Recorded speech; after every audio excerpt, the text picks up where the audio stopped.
მეგობრებო, ესეთი გაშლა უნდა შემოგთავაზოთ ახლა და გაგიკეთოთ. ჩაფიქრეთ თქვენი თავი, თქვენი პარტნიორი და გაშლა იქნება თქვენი პარტნიორის ფიქრებზე. როგორი ფიქრები აქვს დღეს მას თქვენზე, რას ფიქრობს? გავარკვევთ იმისთვის, რომ გავიგოთ საერთო გაშლა. ეს გაშლა რამდენად თქვენია, იმიტომ რომ ყველასთვის არ იქნება საერთო გაშლა, რასაკვირველია. ვინ არის თქვენი პარტნიორი? გავიგოთ პირველ რიგში. პირადი გაშლები ვისაც გსურთ, მომწერეთ პირადში და გეტყვით ყველა დეტალს და ფასებს და ყველაფერს აბსოლუტურად. ვინ არის თქვენი პარტნიორი, რა ენერგიებშია, რომ მიხვდეთ, რამდენად ეს გაშლა იქნება თქვენზე. ლაიკები არ დაგეზაროთ, აუცილებელია ენერგოცლისთვის, როგორც იცით. ვინ არის პარტნიორი? იმპერატრიცა. ხუთი ჟეზლი და მაგი. საოცრება. სამი კარტიდან ორი მაღალი არკანი.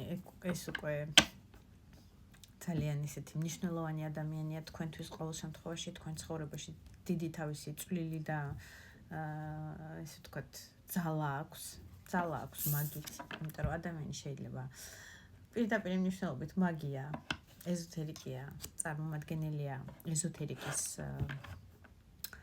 ამ ყველაფერში შედის ფსიქოლოგი, კარგი, ტაროლოგი, ნუმეროლოგი, ყველა ეს ასტროლოგი,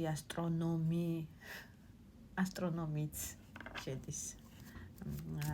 ესეთი ეზოთერიული თემები ძალიან ახლოა, როგორც მინიმუმ მასთან, საერთოდ თუ პროფესიონალურ დონეზე არ არის ეზოთერიკი ადამიანი, ეს არის ადამიანი, რომელთანაც ძალიან ახლოა ეს თემატიკა ეზოთერიული. ეს სიზმრების ნახვა იქნება თუ ეს რაღაცნაირად ფსიქოლოგიურად გვერდზე დგომა დადებით ასპექტში მაგის და მინუსში ეს არის ძალიან კარგი მანიპულატორი ადამიანი, იმიტომ რომ 4 სტიქი ამას თავის ხელთა აქვს.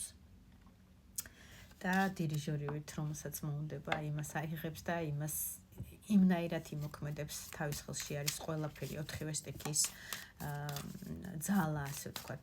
ასევე არიან მაგები, ძალიან კარგი მასწავლებლები, წინამძღოლები, ნომერ პირველია, საერთოდ მაგი თავის პროფესიონალიზმში, თავის საქმიანობაში, რა საქმიანობასაც არ უნდა მოღვაწეობდეს, ასე ვთქვათ, ნომერ პირველია. ის არის წინ და მას მისდევს ყველა დანარჩენი სხვა. მისგან სწავლობენ. ის არის რაღაცნაირად გზის გამკვალავი. მაღალ არკანებში თუ ვიტყვით, ეს არის პირველი მაღალი არკანი, იქამდე არის შუთი. 0, ესე იგი, განულებული სიტუაცია, მაგრამ იწყება, ასე ვთქვათ, მასთან მისგან სწავლა რაღაცების ისეთი სამაგალითო და ნომერ პირველია თავის საქმიანობაში ყოველთვის. რა სპეციალობისაც არ უნდა იყოს. ადამიანი, რომელიც რაღაცნაირად ეხლა შემოხლაშია, შეიძლება თქვენთან აქვს გარკვეული კონფლიქტური სიტუაციები და ამას აჩვენებდეს კონკრეტულად კარტი რაღაც ნაწილისთვის იქნება, რომ თქვენ შორის არის კონფლიქტი. ვერ მოგვარდით, ვერ შეთავსდით რაღაცა კონფლიქტებს და რაღაც სიტუაციებს აქვს ისეთ ადგილი, რომელზეც კონფლიქტური შეხედულებები გაქვთ. მაპატიეთ ამ ამბავთან დაკავშირებით ის თავისას ამტკიცებს თქვენსას და მორიგება ამ კარტით არ ხდება ხოლმე როგორც წესი ერთმანეთს უმტკიცებენ უაზროდ რაღაცას, რომელიც პრინციპში დროის და ძალის ტყუილი ხარჯვაა ამ კარტით. ესე იგი გამარჯვებული მხარე არ არის ხოლმე და რაღაცნაირად ფუჭი დროის ხარჯვაა, შემიძლია ამ კარტით თქვა.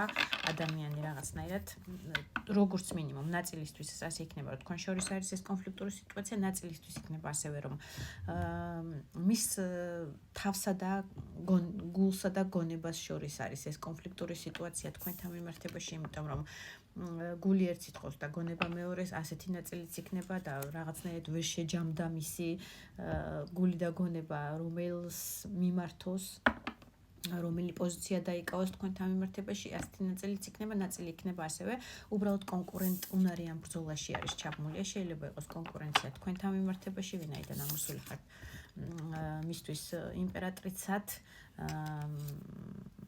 ეს მისი ენერგია არ არის, ეს არის ენერგია, რომელსაც გამოხატავს თქვენთან მიმართებაში და იცახის, რომ ჩემთვის იმპერატრიცაა, მთავარი ერთადერთი ქალი, ყველაზე მნიშვნელოვანი ჩემი ცხოვრების, ასე ვთქვათ, რომელსაც ძალიან ბრჭყვიალა გვირგვინი აქვს კონკრეტულად აქ ფეხბურთით არის იმპერატრიცა არ არის გამორიცხული რომ განგიხილავთ თქვენ როგორც მისი მომავალი შვილების დედათ მის იმპერატრიცად უკვე წარმოდგენილი ხართ და ეს არის ქალი უზადოდ შევსებული ყველანაირი ქალის იმ თვისებით, იმ ფიზიკურობით, იმ მონაცემებით, რაც მას ძალიან ხიბლავს.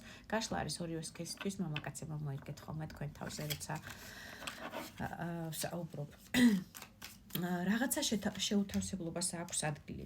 ასევე შეიძლება იყოს ნაწილი ის ადამიანები, ვინც კონკურენტუნარიან ბრძოლაში არის, ასე ვთქვათ, ჩაბმული თქვენთან მიმართებაში, თქვენი გულის მოხიბლასთან და მოთაფლასთან დაკავშირებით, ასევე შეიძლება იყოს ნაწილი, ვინც უბრალოდ თავის სამუშაო სფეროში არის, რაღაცა ერთგვარი კონკურენციის წინაშე და ეს არ აძლევს, ასე ვთქვათ, საშუალებას იმისას, რომ უფრო მეტი დრო და ენერგია თქვენ ურთიერთობას დაუთმოს და ჩადოს ენერგია ამაში, იმიტომ რომ რაღაცნაირად რაღაცის მტკიცების რეჟიმზეა გადასული, ეს იქნება სამუშაო რეჟიმში კიდევ მეორე კონკურენტუნარიანი ბრძოლა, რომ აი უწევს მაგალითად უფროსობისთვის დამტკიცება, რომ ის გაცილებით კარგი პროფესიონალია ვიდრე სხვა, მაგრამ მაგს თუ ვიტყვით, მაგით ნამდვილად ეს ადამიანი ღირსია, რომ დაწინაურდეს, თუ დაწინაურებაზეა მისი კონფლიქტური სიტუაცია და ეს კონკურენცია.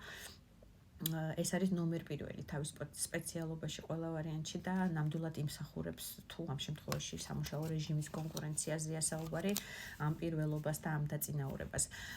რაც შეეხება თქვენთან მიმართებაში კონკურენცია, ვისაც აქვს, ეს არის მანიპულატორი ტიპაჟი, თვითონ როგორც აწყობს და რა სიტუაციაც აწყობს და როგორი მიმართულებაც აწყობს, ყველა ვარიანტში იმას გამოიყენებს აი ამ კონკურენტუნარიან ბრძოლაში, იმ ხერხს მიმართავს, იმ სტიქიას მიმართავს, რაც მას გამარჯვებულს გამოიყვანს საბოლოო ჯამში. მოკლედ, ასეთი იდენტიფიკაცია თქვენი პარტნიორის თუ ატყობთ, რომ თქვენზე ასევე არიან მასწავლებლები, თქვი თუ არა, აღარ მახსოვს, შეიძლება რაღაცის ტრენინგის ხელმძღვანელია, რაღაცა ჯგუფები ყავს ონლაინ თუ ოფლაინ, ასე ვთქვათ, წინამძღოლია, მასწავლებელია, ასევე არიან მაგები ვერძის ნიშნის წარმომადგენლები, მაგრამ საერთო გაშლაში აუცილებელი არ არის, უბრალოდ დეტალებს ყვები, რომ დაახლოებით მიხვდეთ, რამდენად შეიძლება თქვენზე იყოს ეს გაშლა. ნუ თუ ატყობთ, რომ თქვენზეა, გავიგოთ მაშინ მისი ფიქრები. დღესდღეობით როგორია თქვენთან მიმართებაში, რას ფიქრობს, ვინ ხართ, გარდა იმისა, რომ იმპერატრიცა ხართ მისთვის. მე-16 მაღალი არკანი კოშკი, 5-იან ხმალი, 5-იან ჟეზლზე დაჯდა, ეს არის კონფლიქტური სიტუაცია სავარაუდოდ თქვენთან მიმართებაში და 4-იან თასი ადამიანი ფიქრობს, რომ თქვენ ხართ მისი ემოციების დამანგრეველი, მისი ფსიქიკის დამანგრეველი, გარდა იმისა, რომ იმპერატრიცა ხართ მისთვის. ყველანაირი ნერვი დააწყვიტეთ და დააგლიჯეთ ამ ადამიანს, რაც შეიძლება და აი ამ შეუთავსებლობით და ამ 5-იან ხმალით ეს არის კონფლიქტური სიტუაცია, როგორც გითხარით და დიდი ალბათობით აქ არის კონფლიქტური სიტუაციას თქვენ ურთიერთობაზე საუბარი, რომ ვერ შეთანხმდით, რომ მისას არიაზრებთ და არ გინდათ რაღაცა კომპრომისებზე წასვლა, არ გინდათ მისი მოისმინოთ და მისი შემოთავაზება, ასე ვთქვათ, მისი წინადადება მიიღოთ და თქვენსაც ამტკიცებთ და ის თავისას ამტკიცებს და ამ სიტუაციაში გამარჯვებული მხარე არც თქვენ ხართ, არც ის არ არის. ადამიანს აქვს მოწყენილობა და დეპრესია, რაღაცა სტაგნაციის პერიოდშია, რომ აი რატო არ გამოდის ისე როგორც მე მინდა, აი ბავშვები რო იფუდებიან ესეთ სიტუაციაშია, ფიქრობს განახლებაზე თქვენ ურთიერთობაში, ეს არის ტუზ ჟეზლი კალოდის ძირში, რომელიც გვიჩვენებდა და ასევე 4-იან ჟეზლიც ამოდის მასთან მიყოლებით, ეს არის სტაბილური 4 ფუძის კარტი, 4-იანი დღესასწაული შეხვედრების კარტი, სტაბილური შეხვედრების, სტაბილური ურთიერთობა და ნუ ჟეზლი თავისი ხელში აქვს კორექტულად ვიტყვი და როგორც ყოველთვის ვეცდები, რომ კორექტულად გადმოვცე, რომ გაშლა არ დაიბლოკოს. ძალიან დიდი ემოციური და ფიზიკური ლტოლვა და მიზიდულობა აქვს თქვენთან მიმართებაში, რასაკვირველია, უნდიხართ მას როგორც ქალი, მოწონხართ, ძალიან დიდი ცეცხლი და ენერგია აქვს, როცა ახსენდებით თქვენ და გაახსენდით, რასაკვირველია, კიდევ დაიფიქრა თქვენთან მიმართებაში დღეს მან. პაშთასით შეიძლება იფიქრა, რომ შვილი ძალიან უნდა თქვენგან, ასევე შეიძლება იფიქრა ნაწილისთვის იქნება, რომ მისი ემოციური ფონი ეს უკვე არის სიყვარულისკენ გარდამავალი და ეს არის ახალი სიყვარული, რომელიც ძილის უფლებას არ აძლევს, რომელიც სტრესავს, აღარაფერი აღარ უნდა, რაღაცა უნდა ვიეშმაკო, რომ შეურიგდეო და 10-იან თასზე მივიდეთო, ეს არის ოჯახური 10 თასის სავსე მაქსიმუმი თავის შვილებით და შვილიშვილებით და ამბებით მიიღეთ.